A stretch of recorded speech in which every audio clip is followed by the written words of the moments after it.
Birinin Moskvada eşekte иштеп келип, чоң той кылып үйлөндү. Арадан bir ay өтпөй, аялыны таштап, Москвага иштегени кетти. Ошол иниме жолугуп калып, сен тоюңа чакырган ырчы Дубайда эс алып жүрөт.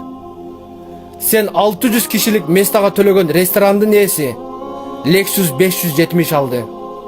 Сен чакырып безилеткен тамада үй алды.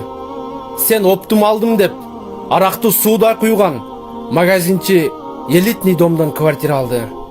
Ал сен үйлөнгөнүңө bir ay болгон жок, аялыңды таштап Москвага эшекте иштегени келдиң десем, башыны кармап отуруп калды. Айткылачы, ушул көрүнүш кимге? Эл көрсүндүктө, ысырапкерчиликте береке жок.